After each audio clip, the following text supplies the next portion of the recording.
Hello and welcome to the Walk and Love podcast. I'm TJ. And I'm Brooke. And today we are going to talk about, how would you describe the category? I don't know. I almost just said we're going to talk about guns, which sounds not at all like what we're actually going to talk about. That'll make a lot more sense as the episode goes on. Yeah.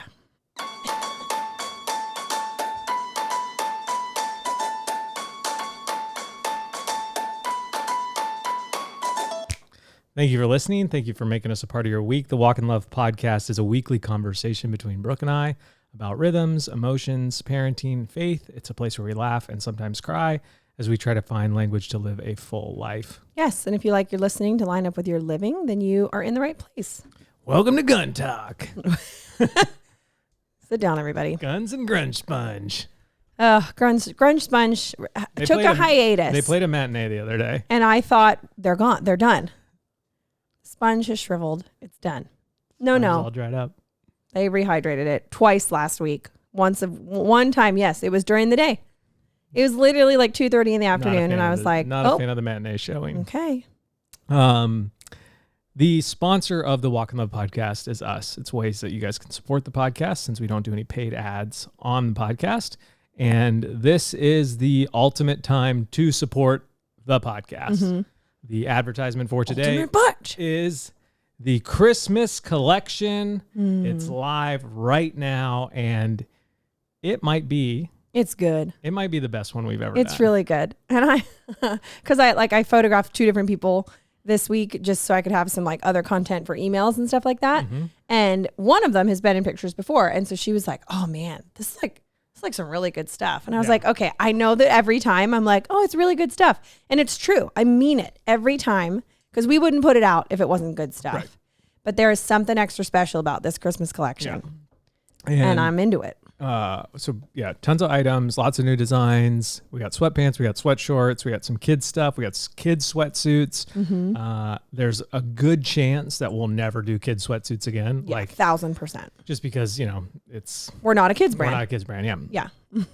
So tons of great stuff. The shop will be open October 1st through the 10th. And that's the time to get in your order. And then they'll ship like late November. Mm-hmm. So you'll have plenty of time for Christmas. And we're super excited about the collection. It's our biggest launch of the year. Yeah. And so if you could please activate. Holy Spirit, activate.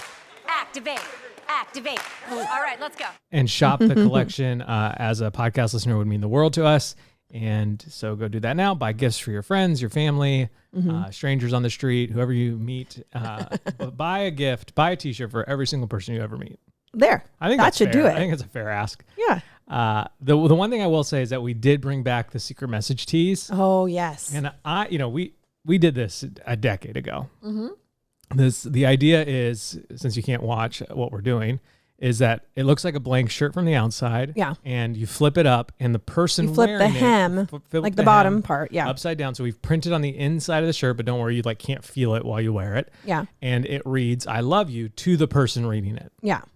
And so the reason behind this shirt is that there are husbands out there, boyfriends, dads, maybe sons, that wouldn't wear, like you wouldn't buy them a shirt that's like, "I love you" on it for them to wear.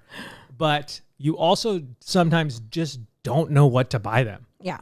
Like Alyssa Alyssa will ask me, "What should I buy Jeff?" Because anything he knows about, he just buys for himself. Right. So now I know that in my head, and every now and then I'll text her and be like, "Hey, I think you would like this," Yeah.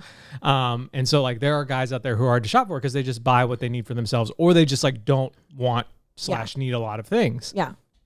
And so I feel like the secret message tee is the perfect gift for that. It's a super comfortable mid-weight vintage wash tee with a pocket. And it's also just like such a sweet reminder for someone you love. And so every time they wear it and they walk around in it, they know who gave it to them and what it says to them. Yeah. And I was kind of surprised, like when we brought it back and I posted sort of the first teaser stories of it, it was such like an endearing moment on Instagram for us, because we got all these DMs that were basically like, "I bought this for my boyfriend who has now been my husband for X amount of years. Yeah. I bought this for my fiance, and now we've been married this many years and have this many kids." And then when I like reshared one of those and was like, "This is so awesome." And then that one was like, "Oh, that's the same for me, same for me, same for me." So Very cool, Christmassy gift styled shirt. Yeah. And there's plenty of other stuff in the shop. Shop.walkandlove.com. Since you're a podcast listener, you get an extra special discount with the code 1million, all spelled out ONEMILLION, 1 million. Because we just surpassed 1 million listens on the podcast. So we're celebrating with the discount code for the collection and just because you're an amazing podcast listener. Did you know that I was in a spelling bee one time? I got 4th place. Wow. I got out on the word dangerous. I did know that actually, yes. And I carry that with me wherever I go. I think that's appropriate. So here's the thing though. If you got out on 3rd place, like let's say I'm in 3rd place and I go first and I get the word wrong. Yeah. The next person goes. If he gets the word wrong, I'm still in. Then the next person goes. If he gets the word wrong, then we're all still in. Okay. Because like you don't get eliminated. Once you're in 3rd, yeah. And I got out. I was 4th. Oh man, yeah, devastating. Yeah. My big head clunking down those stairs. Yeah. Did you fall head first? Yeah. I mean, that's how I went down all stairs when I was a kid. Yeah. Just Clunk, clunk, clunk, clunk, clunk, clunk, like a slinky. Sort of like a slinky, but just like more damage, head damage.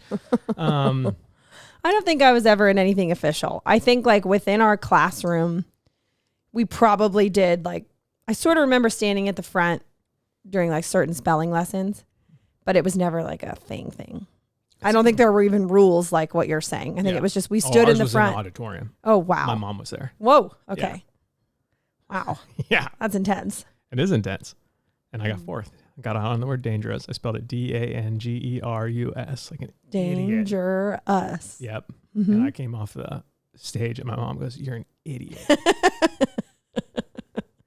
Get that big head in the car. We're going home. Climbing through the trunk. Yeah. Climbing into the trunk. You know you don't fit through the doors. All right. So, Brooke, how was your week? I'm just picturing you having to climb in through the trunk every time. It's too big. It like doesn't fit through the sliding door. Oh, I've been telling speaking of trunks, I've been telling Uncle Michael stories to the girls. We went to Chick-fil-A. Brooke had photos. So I took the girls to Chick-fil-A this week.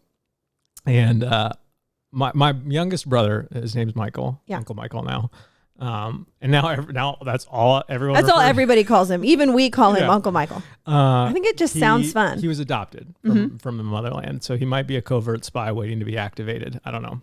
Who knows? Who knows? We'll find out. Yeah. I'll keep you guys posted if my brother ends up being a spy. Yeah. And he was a little bit of a wildling when he was a little feral. That's all I'm gonna say. Yeah. He was not a little. He was wildly feral when we adopted him. Yeah. Sweet kid. Yeah. But just so what, 7? 6 or 7, somewhere in there. So first things first, he, I guess, in Russia, in an orphanage, you're void of all color. Right. So the first thing that he did when he lived here was like attach himself to this bright pink windbreaker, women's windbreaker. Yeah. And I think it was just like color exists. It was just like, and I'm wow. gonna wear it. Yeah. And unfortunately, a kid on the playground made fun of that color, and Michael punched him, threw him to the ground, kicked him, and then spit on him. That adds up. That's the motherland. Don't mess with Russia. No, don't. Mm-mm. So lots of great Uncle Michael stories. But speaking of trunks. One time we were driving back from church, the whole family. Michael is only a few months into being adopted. Yeah. And he's sitting in the back of Surreala, which is my family's 1985 Volkswagen Vanagon that my dad bought a few months after I was born. Yeah. And it's still in the family. Yeah. And still in the garage. Still in the garage. Still drives. Not a great driving experience, but it still drives. Yeah. And I'm sure my dad I can see the road through a hole in the floor, but it's like. That's fine. That's called drainage, babe. Yeah. Makes sense. My dad will probably send me some text messages about how good Surreala has been to us. Dad, please send the photos. All the photos you have of Surreala, we'll post them on the Walk and Love Facebook page. There have been some parents' photos sending to me that have ended up on the page. Oh, okay. Yeah, so it's like a weekly thing now where they send me photos after the episode. And then you get to I update. get to post them there. So okay. Send them away, Dad, and I'll post them. And then when I come back to Pennsylvania in October, I will teach you how to join the Facebook page so you can be a regular contributor. Yeah. Same for you, Mom. Okay. So we're driving home from church. Sarila takes a turn. The trunk pops open. Obviously, that just happens with a 1985 Volkswagen Vanagon named Sarila. And Michael rolls out. Because he's literally like in the trunk. Yeah, like there weren't enough seats. Yeah. It's, the early 2000s. Safety isn't that big of a concern. None of us are in car seats or anything like that. So he's the youngest at 6 or 7. He rolls out of the back onto the road, rolls onto the road. We keep driving. Steph yells, "Oh my word, Michael fell out of the back of the car." My dad stops. We all turn. You would think like rolling out of the back of the car would have dazed you or left you like maybe sitting on the side of the road. Not Michael. Nope. Not Uncle Michael. He is in a full sprint as fast as his little legs. Which is fast. Yeah. His little Russian legs can take him. Speedy little kid. Jumps into the car through the open trunk, climbs over the seat, sits in a seat and puts his seatbelt on. And I would think, again, his English was so-so at the time. My only thought is that he was like, this is it. I'm going to be left behind. This family is abandoning me. And they didn't have the heart to tell me to my face. They just tricked me into sitting in the trunk and I was going to roll out. Oh man. So I told that one to him. And it's fun, it's really fun telling your kids stories about your childhood. Oh, and they love it. They love it. And so it's just an encouragement to parents out there to be like, ask me a question about my childhood or let me tell you about a story when I was 8 years old. Yeah. Because that's what June is right now. Yeah. The other one I told him was Michael, Uncle Michael was so confident in his ability to swim when he came to America. Yeah. And there was we adopted him in the winter, so there wasn't an opportunity to swim except our high school had a pool night, community pool night that you could come and swim in the pool that the swim indoor team used. Yeah, yeah. So he's telling us he can swim, no problem. His adopted sister Victoria's telling us she can swim. They're great swimmers, no problem. We get changed in the locker room. Of course, he takes off. We're not quite ready. We come racing after him out of the locker room. He jumps straight into the deep end and sinks like a stone to the bottom. Could not swim at all. Not even a second on top. Right. Just literally to the bottom. Right to the bottom. Steph dived in and saved him. Oh, and I think my thought is that wherever they swam at. Yeah, he could touch. And so he's thinking, I can do this. Yeah. Yeah. So. Oh my word. Uncle Michael was a big hit this week. How was your week? My week was good. My week was busy. We have been... Did we record last Sunday? Has it really been we've been flip-flopping days, and so I'm trying to remember, was it truly a week? I think it was a week. Yeah. A lot of computer time this week. A lot of computer time, a lot of making video time. It was homeschool light. Yeah. Homeschool light, gym light. Anything else light because all we were doing was collection prep. Which anytime we have a collection, it takes up a lot of our time, but this one is it's just so big. So much stuff. So many items. Speaking of, if you're a photographer out there that wants to work for us as our product photographer, DM me. TJ Muh-see-tis. Not Walk in Love. It'll get lost. Yeah. At TJ Muh-see-tis. DM me on Instagram. Okay. So go.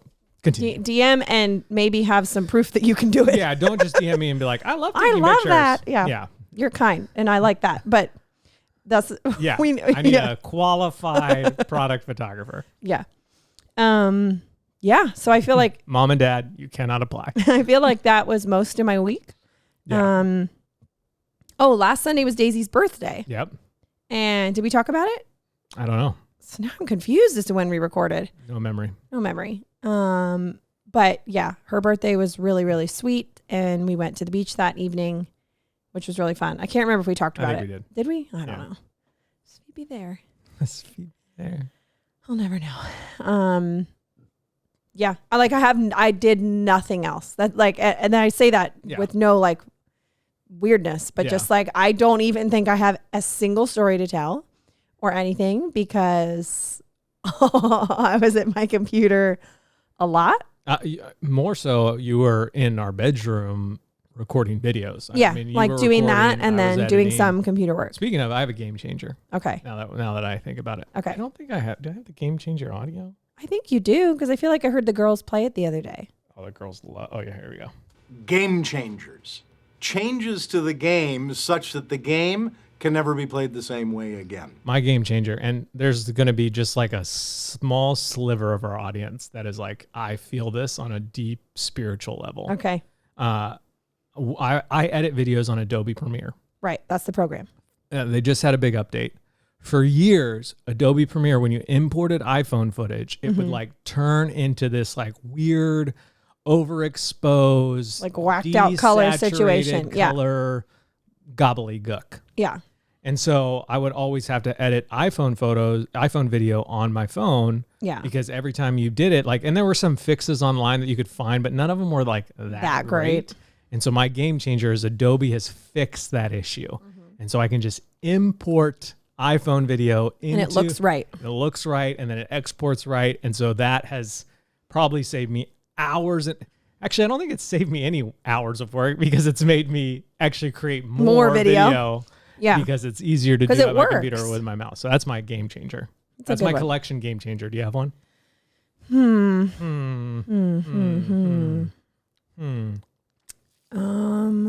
It's okay if you don't. I unfortunately, this is a game changer, and then I'm like, oh, bummer, I've got that habit now. I don't think I can drink a coffee now without some sort of sweet cream on top. Yeah. Which was already my move when it came to Starbucks drinks.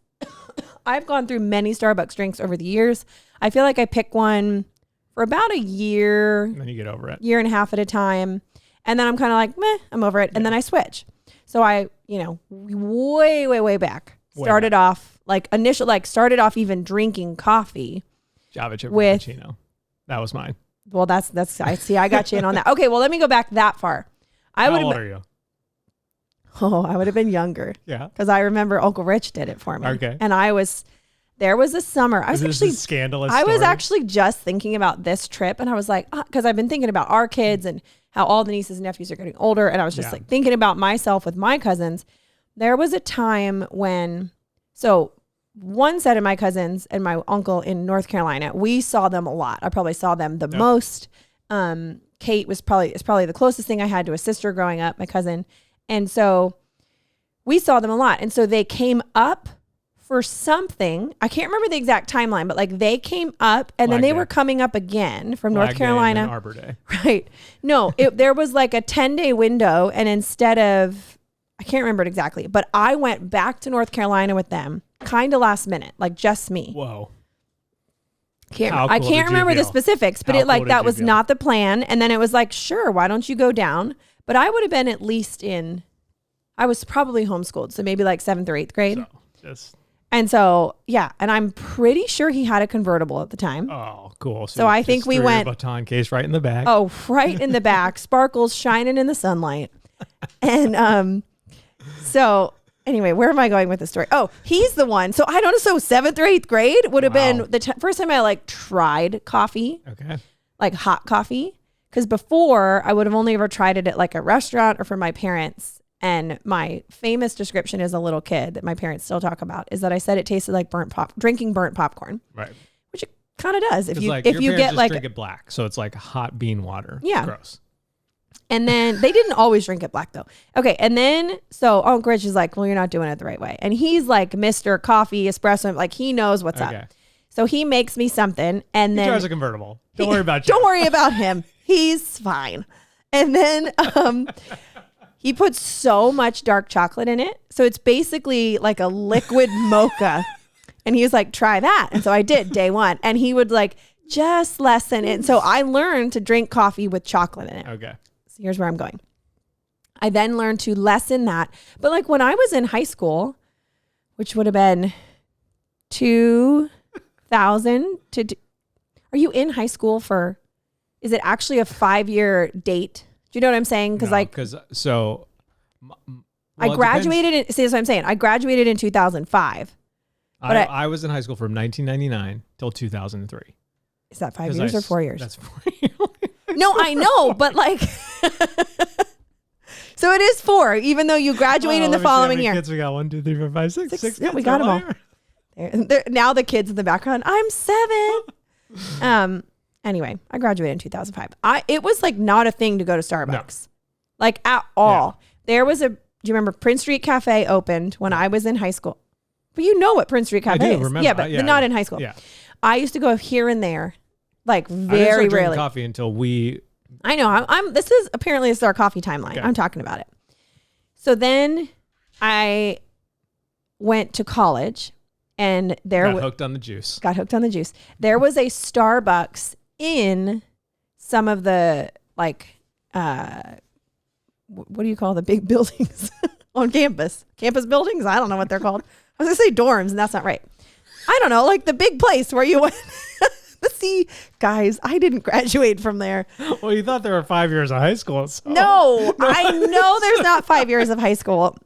I'm not even gonna. Anyway, somebody gave me, I think he was trying to like a student center?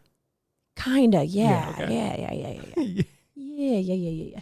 Anyway, somebody gave me a white, so now still hot drinks, Okay. white chocolate mocha. So I'm now switching chocolates, okay? Did I hear a line in there that some guy was trying to flirt with you? I think that's Who what is it? happened Okay, because I literally don't even know his name. I was in a video editing class and I learned to edit video on Final Cut Pro.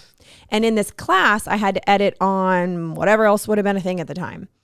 And it was so stressful for me because I feel like, because I remember thinking like, I know how to do this actually quite well. Right. And so I was so irritated that I couldn't like, that just grinds your oh, gears. do you know how much? See?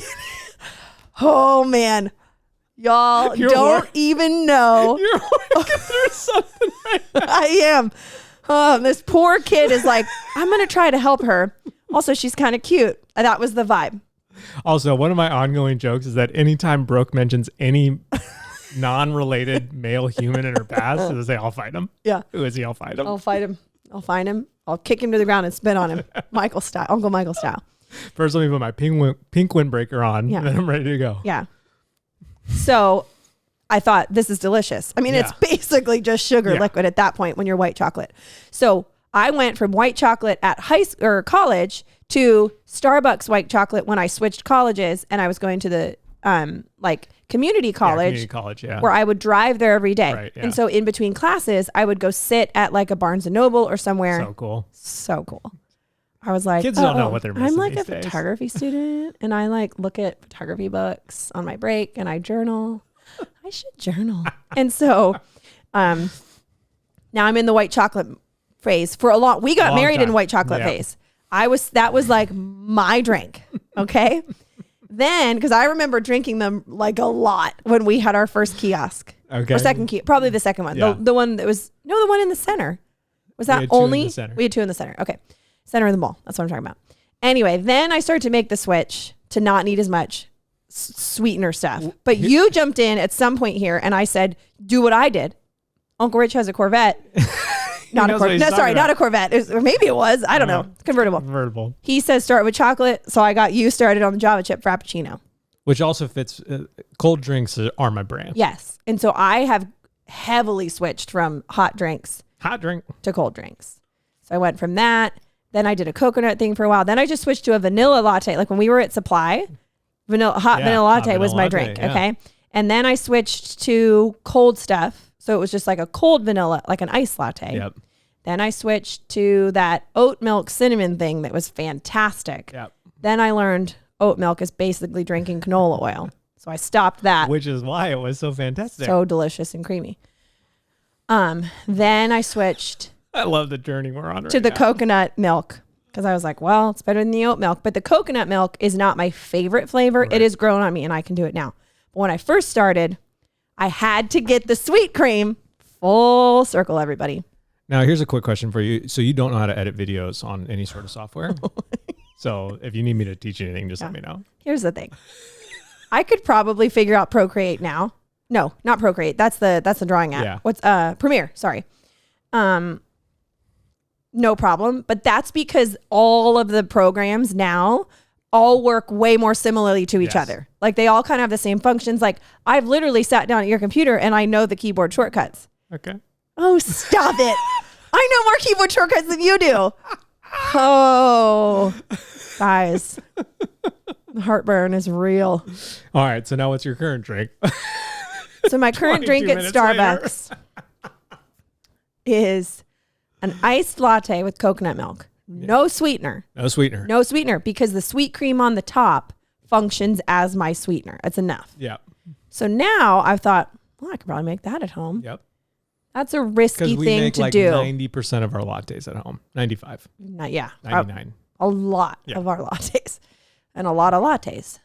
Go ahead. You're going to make a joke. A lot of lattes. A lot taste. I just love recording the podcast. Okay. That's my strong feeling this week. Okay. I'm just a big fan of Brooke. So anyway, If you're I a have big fan of since- Brooke, smash that like button, subscribe. Comp the merch. Get the merch. Shop's open. Shop's open. I now have invented, well, I didn't invent, but I have, guys, I am the inventor of coffee. No, I now have a cinnamon sweet cream and I have a salted maple sweet cream. And I don't think I will ever drink a coffee without it again. I'm sorry. So, Okay, you don't have to apologize. And you're perfecting your recipe for Moms on Maui. yeah. Speaking of which, we will have the Moms on Maui 2024 dates up V soon. soonish. Yeah. I'm not going to say V soon. I'm going to Okay. say soonish. Soonish. Because Moms on Maui is like 10 days away. 12 days. Today's the 1st. They arrived the 12th. I was I was in high when school I for saw- 5 years. So does that make me? You're never going to live that one Nope. down. Do you still? Can you just admit with me for a split second that you were tracking with me? It doesn't make it. I know what you're saying. Because like if you go. Because I guess what I'm saying, yeah. I'm saying two different I things. finished my freshman year with the class of 2000. And then I graduated in 03, which would make it seem like you're only in high school for 3 years. Right. But I entered high school in 1999. So my question is, when did I enter high school? You graduated in 2005. Yeah. So you would have started your senior year in 2004. Yes. 2003, your junior year started in 2002. Your sophomore year was 2001. Right. 2000? See, that's what I'm saying. Yeah. That sounds like 5 years. No, 2001.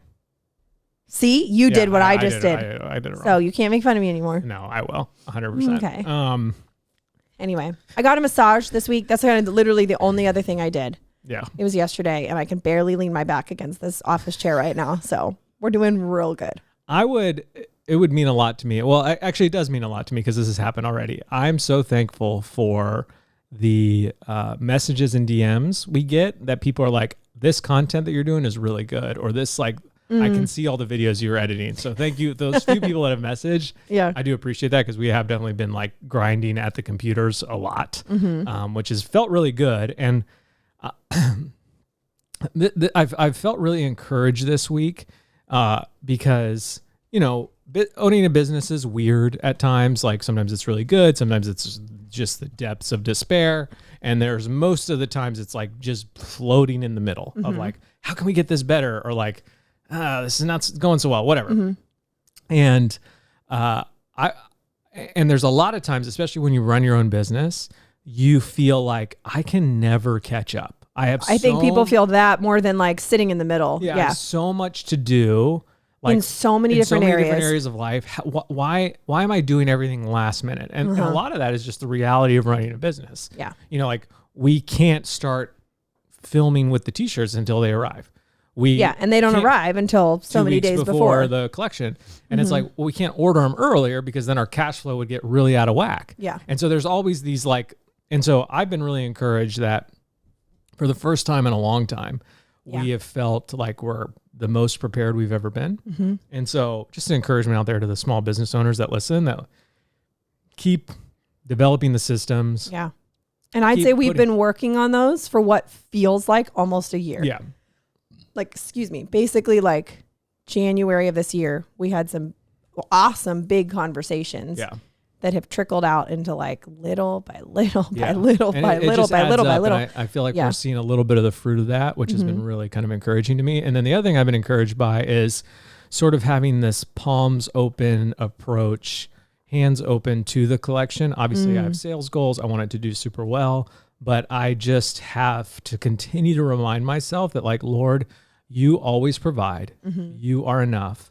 So whatever happens, like I want to put my best foot forward. Yeah. I want to try our hardest. I want to make sure that we produce an excellent product and excellent content and do all things well, at least to the best of our ability. But at the end of it all, Yeah. Jesus, you matter more. And so I just want, like, I have felt that piece more with this collection than really I have all year. And so that has also been encouraging to me. Yeah. But yeah, just go shop it. So today, so we said we're going to talk about guns, but it's really just this language. So we had visitors, butt clenchers, who stayed with us, Shane and Becca.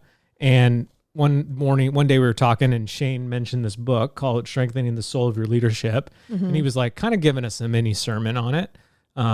Which we asked for. It was like 30 minutes. Yeah, I mean, we had to sit in rows. Yeah. So it was a little weird. It was weird that he and then we took communion. He gave us communion. And he took an offering. Yeah. So that was weird. The offering part was strange. Shane. No, but he was talking about this book and I was like, man, this sounds great. Yeah. It's definitely like geared towards people in ministry, like pastors, Yeah, I teachers, mean, it's literally all on this the kind of title, stuff. but It's called Strengthening the Soul of Your Leadership, Seeking God in the Crucible of Ministry. So obviously I'm not a minister. I'm not a pastor. in that, But, we have a ministry for what we do on the podcast and with the t-shirts and the business and all this kind of stuff. Like our life, your life is a ministry. Yeah. So, but especially when I'm thinking about making disciples, like I have 3 very important disciples I want to make that live in this house all day long. And they're my children. Never stop talking to me or touching me. Those ones. So, well, you have 4 that never stop talking or touching you. Get it? I'm not pregnant. It's TJ. Yeah. Right? Yeah. That was a husband joke. Yeah. And so I've started reading this book. I'm kind of getting through it slowly. Yeah. It's really good. And I'm definitely reading it with like the perspective of being a father and being a leader in my family, not necessarily like at a church or something, which has been really helpful. Like, I needed to name that at first, or otherwise I'd have been like, this doesn't apply to me. Right. And it totally does. Yeah, and it totally but does. it's just, So Brooke was like, do you have anything you want to talk about? And so I highlighted this big section of this book. And so I'm going to read it and then we're going to chat about it. Yeah. I'll try not to cry while I read it, but I might. So just be ready. Just be ready. Okay. I saw a monk. Okay. I might butcher this name. Theophane, a Cistercian monk residing at St. Benedict's Monastery in Snowmass, Colorado, tells a striking story that beautifully illustrates such letting go. I saw a monk working alone in a vegetable garden. I squatted down beside him and said, "Brother, what is your dream?" He looked straight at me. What a beautiful face he had. "I would like to become a monk," he answered. "But brother, you are a monk, aren't you?" I've been here for 25 years, but I still carry a gun." He drew a revolver from the holster under his robe. It looked so strange, a monk carrying a gun. Are you saying they won't let you become a monk until you give up your gun?" "No, it's not that. Most of them don't even know I have it, but I know." "Well then, why don't you give it up?" "I guess I've had it so long. I've been hurt a lot, and I've hurt a lot of others. I don't think I would be comfortable without this gun. But you seem pretty uncomfortable with it." "Yes, pretty uncomfortable, but I have my dream." "Why don't you give me the gun?" I whispered. I was beginning to tremble. He did. He gave it to me. His tears ran down to the ground, and then he embraced me. Most of us have a gun, some way of protecting ourselves and making ourselves feel safe. Hidden under the robe of our leadership persona, it is fairly easy to keep our gun hidden most of the time, but we know that it is there and that it is incongruent with the person God is calling us to be. We also know that if we were to go off unexpectedly, it would do great damage. We are uncomfortable living with it, but we are afraid to live without it. Sometimes we let ourselves dream of being free, of traveling without the need to pack a weapon. Holding on to our self-protective patterns is one manifestation of our unwillingness to surrender ourselves to God for the journey that is ahead. But there is another desire that is greater than our desire to be safe. It is the desire to abandon ourselves to God and the life to which He is calling us. It is the desire to leave Egypt and journey with others to the promised land. Sometimes we hear God's whisper, "Why don't you give me that gun?" We feel ourselves trembling with longing and with possibility, with fear and with hope. He waits quietly, patiently, and as we are ready, we give Him that behavior, that pattern, that sin that we have relied on all these years. Our tears running to the ground. At least for a moment, we let ourselves feel what it is like to be free. So I read that the other week, weeping in the blue chair in our kitchen, longing for the offering I gave to Shane to come back to me. And I was just like, it was such, again, I feel like we've really focused in on the podcast. It's like we try to provide language that helps communication. Yeah. For a full life. And so visual storytelling, visual representations of what's going on in our hearts and souls is always just so helpful to me. And so the idea of the question of what gun am I carrying that might go off and do damage is such a powerful one. Yeah. Especially when you have the juxtaposition of a monk. I was gonna say, when you picture it being kind of secretly pulled out from under this robe, that is striking. Even just to picture that in my mind, like, what? Yeah, that doesn't make sense. That's not who you are. What? Yeah, and so I believe that we all have them, and we probably have multiple things that we all try to protect ourselves in 10,000 different ways. Yeah. But there's probably a chair behind all of those ways, and it's probably like 4 ways that we really try to protect ourselves, maybe even just 1 or 2. Yeah. And so when I read this to Brooke, she was like, "Well, what's your gun?" And I'd like to think that I've given some of them up. I'd like to think that I mean, you have. If we're going with the concept that like over or at least since we've been married, like that you've had multiple guns, I've definitely seen you give some up in life. But I would say like the one that jumped to the front of my mind is one that I feel like I have gotten away with, was like this sort of like self-deprecating guilt humor I used to run around with to protect myself. Brooke used to despise it. And I'm the one who called it guilt humor. Yeah. And said it wasn't allowed anymore. Yeah. And so that's the one that like first was like, oh, which was like, I was encouraged that was the first thing that came to my mind. That was like, okay, I have had some really damaging behavior before. That was a long time ago. That's not been helpful to people I've been in a relationship with. And because of the grace of God and sort of the sanctification of the Holy Spirit and the accountability of my wife, have been able to give up those bad behaviors. So that was like encouraging that I was, but then as I started thinking about it more, I feel like the gun that I carry is the guns that probably most 7s carry. If we're going to, if I go to the Enneagram, is the gun of distraction. Like, let me distract myself. Distraction, which looks like consumption. Yeah, like for a let 7. me distract myself via consumption of media, YouTube, entertainment, music, like all the things, in the name of not feeling my feelings, but also not being present to let others feel their feelings. Like Brooke's going through it, I want to go play video games. Brooke's going through it, I want to go watch TV. Brooke's going through it, I'm going to go work out. Like the distraction through consumption is the gun that I carry most frequently to protect myself currently in life. Yeah. And I don't want to. Like, right. Bottom line, I don't want to carry that gun. And so when I picture myself, I don't picture myself in a garden because I don't really like gardening. But if I picture myself like sitting on the beach and Jesus comes up to me and says, "Hey, are you in a robe at the beach? No, a monk robe or no? No, I'm in my banana hammock. Okay. I mean, well, that's underneath the robe. Duh. Yeah, it goes slippers, banana hammock, robe. Yeah. Sunglasses, right? Shovel, yeah, for digging my hole. Yeah. And he comes up to me at the beach and asks if I want to put down a life of distraction and replace it with a life of intimacy. Hands down, I want to do that. Yeah. Easier said than done. Yeah. And I think that there can be these sort of like come to Jesus moments where like the story where like I give the gun up in the moment and it's gone forever. And obviously something that's physically tangible, that's very, that's easier to do, but something that's more like emotionally based. Yeah. I think like a behavior or a belief or whatever. Yeah. Yeah. I think what I could do over time is slowly dismantle that gun over and over again. So it doesn't work. So like as I give away parts of it, as the Lord sanctifies me, because like it wasn't just one day I stopped doing guilt humor. Right. It was a slow process over time that made me realize that it was self-protection. It was deflection. It wasn't allowing me to live out of the fullness of my heart. It was just diverting attention. But that took time. And so I feel like with the emotional side of behavior and defense mechanisms and all those things that we use. I do feel like it's a dismantling of the gun through sanctification, and the parts are being delivered over time.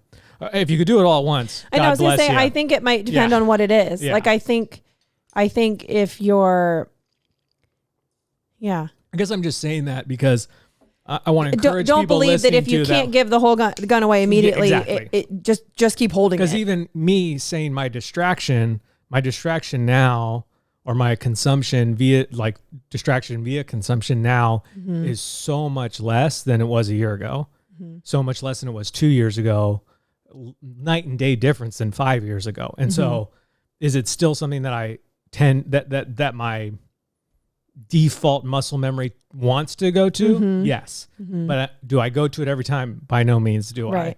And so that's sort of why I'm saying like this, it can be this slow dismantle over time. And especially like, I'm not distracting myself from emotions anytime I want to watch a movie. Sometimes I just want to enjoy the entertainment of a movie. Yeah. And so knowing which is which. 100%. Yeah. And being honest with yourself and everybody else about it. Yeah. What were your thoughts? Like, what's the gun that you're holding under your robe?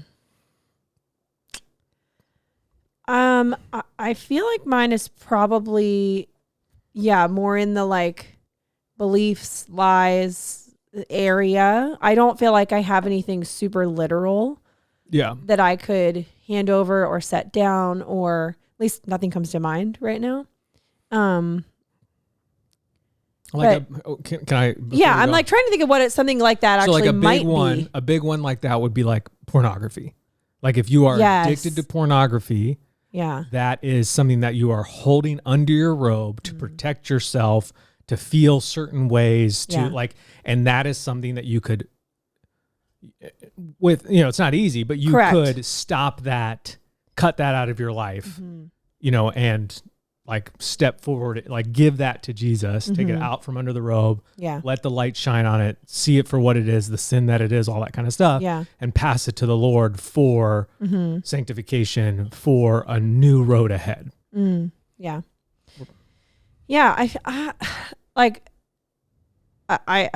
just be super honest. I know I have a gun. I might have several. I don't this language is fresh to me. And so I feel like I haven't sat on it a while, because usually I need to sit on it for a little bit. And then I'm like, a week in, something will happen. And I'm like, there it is. There's the gun. But the first thing that did come to mind last summer, remember I was up at Alyssa's and she was having that gathering, and we were like broken down into small groups, and we were asked the question, something along the lines of like, what is the lie you believe? And, I was sitting, when I was asked that, I literally felt like my mind went blank. And you said that out loud. And I said that after, when it came to be my turn, I kind of rambled on that topic and said like, I don't know. My mind is literally blank. I don't know. And then thankfully, Nicole spoke up. She listened to that little whisper and said something. And she's like, that's the lie you believe, that you're blank. That you don't know, that you don't have an opinion, that you have nothing to say, whatever. And as it's over a year now that I've thought about that. I think a lot of the times when there are certainly times where literally I could answer, I don't know, I've never thought about that. Like when a kid's like, well, how do volcanoes work or something? And I'm like, I don't. Worms have babies. I don't. Yeah, literally. I'm like, I don't know. I've never thought about that. Now I'm going to be thinking about that. Thanks, T. When a mommy worm loves a daddy worm. Which worm? Anyway, like, a lot of the times what I actually mean, but I don't let myself say when I say that, is that like, I'm actually afraid you're not going to like my answer, or I'm not going to like my answer. I will be embarrassed or feel dumb. And so I've learned this behavior probably very young as self-protection of like, oh, I don't know. Yeah. I don't know. What do you think? What do you want to do? Insert anything. Oh, I don't know. Yeah. And like, again, sometimes, like you were saying, sometimes you do just want to watch a movie. Yeah. Sometimes I literally don't know. Like how many years of high school you go through. Right. How does anyone know? Yeah. But we're all in the same boat there. But for the rest of us over here, I feel like, so to tie it all in, sometimes I think maybe the gun is this belief that I don't, the belief that I don't know, or the belief that like, I don't know myself well enough to kind of trust myself. And so it all swirls around in this same, like, do you really know what you want? Hey, speak up. What do you want? Oh, I don't really know. And then you add in motherhood and all the other swirls, and it's like, I don't know anything anymore. But also I actually know a lot of, like, and I'm not just talking like head knowledge. Like, I'm not talking about like facts. So I don't know anything, but the gun, when it goes off, that's what's going to make me cry. I knew it was going to happen in this episode. When I picture the swirling around, like, who I am, what do I want, not in a selfish way, but in like a really genuine way, like what is my identity? What does God say my identity is? Like swirling around all that. When I picture that gun going off, it looks like I think about it through the lens of motherhood. Like it looks like a mom who is doing exactly that, doesn't know what she wants, is swirling. Like kids can feel that. They can feel the like, are you okay? Like you don't seem like you're grounded. You kind of feel like you're floating. You're not super present. And so I think that can be super damaging if the gun was to go off, because it's either being modeled as like, kids become who they are sometimes literally, and other times we mean that not so literally. But just like, I don't want to have that gun go off and be like, I don't know, mom seems stressed, or mom seems like not present, or mom seems like she wants to be somewhere else, or maybe like she is mentally somewhere else, like kind of that stuff. And so the only way to not have that gun go off is to not be holding that gun.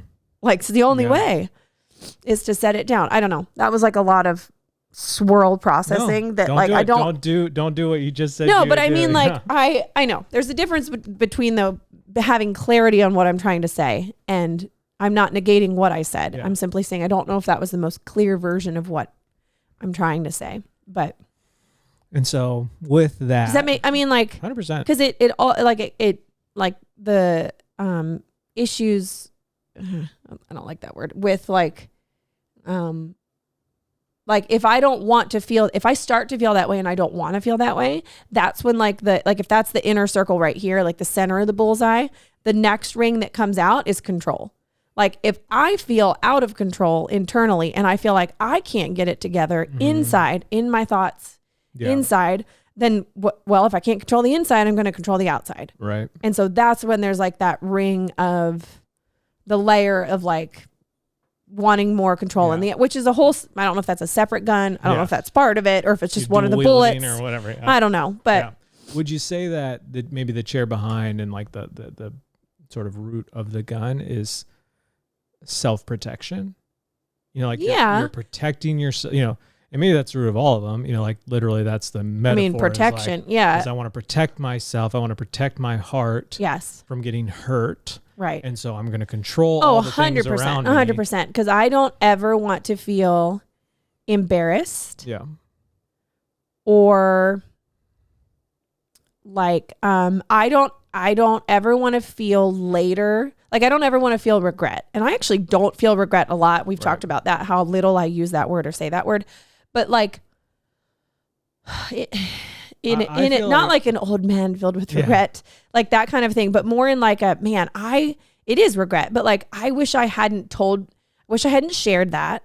I wish I hadn't whatever, because now I feel like it's being used against me, or it was used, it was taken. It's 100% protection. And that's what mine is too. Like I want to consume so I don't have to feel. And so the gun, or so you don't have to think, or feel, or engage.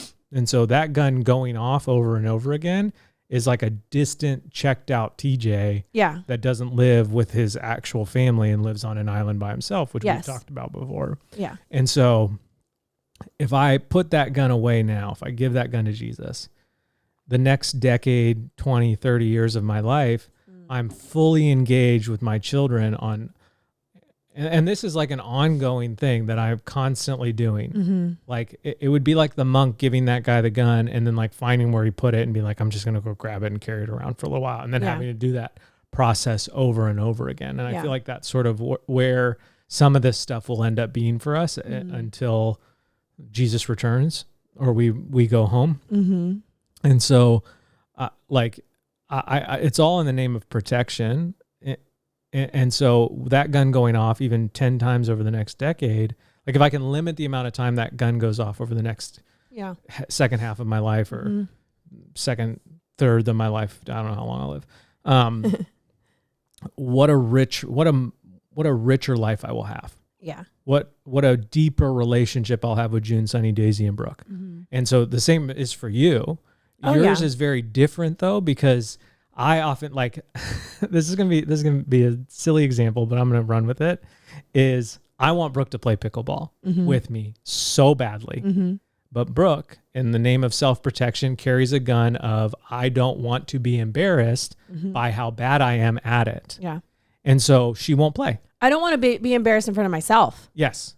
Or others. I mean, it is both, but like there are times where I can be silly and I can be fun. And I'm like, oh, I don't care what anybody thinks. And so when I think of the next 10, 20, 30 years of me not being checked out, consuming, I have a richer relationship with those around me. And so when I think about the next 10, 20, 30 years of you stepping on the pickleball court to play of life. Oh, interesting. So specific. Yeah.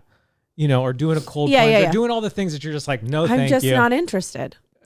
Out of embarrassment or just, whatever. Yeah. Like your life and your relationship with your kids is much more full. You're, the jumping off a waterfall might be extreme because of your extreme terror of heights, but like you going under the waterfall is more full. Like you being able, and you have, since we've moved to Maui, you've stepped into more of that way of life than ever before.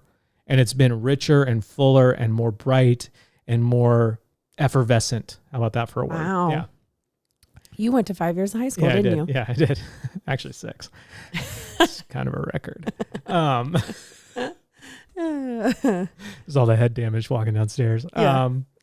And so I would just encourage you. Your book photo, nickname, Slinks. I don't get it. I don't get it. Was his name Slinky? I don't get it.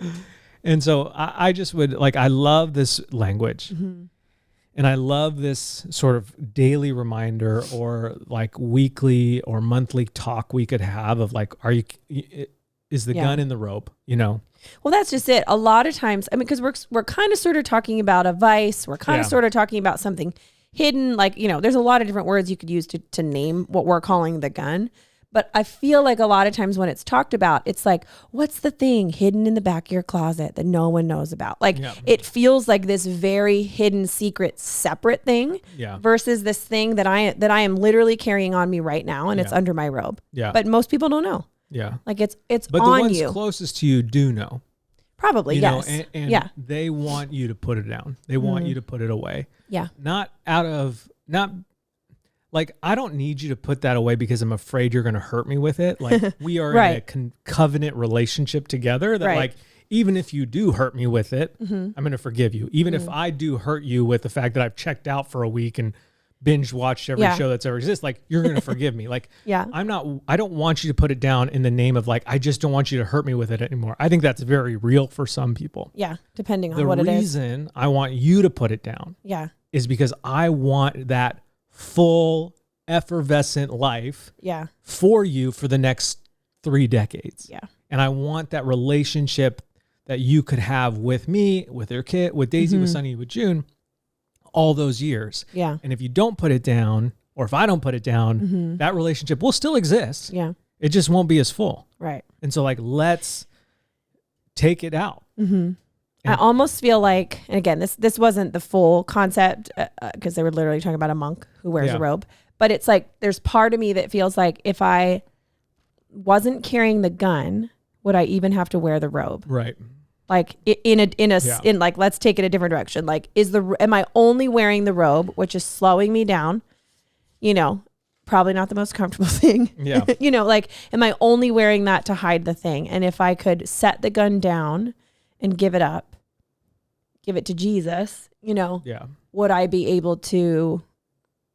Yeah, there's just like that idea of the It's robe this being idea of so just like, living open and free before the creator of heaven and earth. Yeah. Like with full hearts, full feelings, full emotions, yeah, full desire, and like, but also full of sanctification. Like to walk with him hand in hand through life. yeah, And we have a trouble doing that when we have all this crap yeah, hiding under our robes. Yeah. And so like, as you take this conversation with your spouse or with friends or whatever, like be honest about it. Like ask God to reveal yeah, to you what that gun is and Yeah. what you're carrying. And honestly, like pray for a vision of a life yeah. of what it would be without it. Because that's sort of why I'm getting like kind of animated and fired up, is like, I can see the life that Brooke will have without that gun. And it is so good. It is rich. It is full. It is joyful. It is all the things that I as your husband know you deserve and want to see for you. And so ask the Lord, who will know even more so for Brooke yeah, than my small 5-year high school mind. yeah, Ask the Lord to give you a vision of what that life would be without carrying that gun in that holster. yeah, And hopefully he will. yeah, And then start to walk that out. yeah, And man, I think that there is such power in that. And that could just like this, it could be a place that 10 years from now, you look back and you're like, man, what a turning point in my life that I was able to like have vision for what my life would be out like without carrying all that baggage, all that extra stuff, all those self-protective defense mechanisms. yeah. So, all right. Well, I'll end with the poem. So there's a poem at the end of every chapter. So I'll end with the poem from this chapter? From this chapter. Okay. Again, the collection is open October 1st through 10th. Go shop. Use the code 1million, all spelled out, for an extra discount. Okay, here we go. Poem at the end of this chapter. O God, gather me to be with you as you are with me. Keep me in touch with myself, with my needs, my anxieties, my angers, my pains, my corruptions, that I may claim them as my own rather than blame them on someone else. O Lord, deepen my wounds into wisdom, shape my weakness into compassion, gentle my envy into enjoyment, my fear into trust, my guilt into honesty. O God, gather me to be with you as you are with me. That's it for today's episode. Thanks for listening. Thanks for making us a part of your week. Okay, I love you. Bye. What are we doing? It's on the wrong soundboard. So great. What are we doing? Take 2. Okay, I love you. Bye.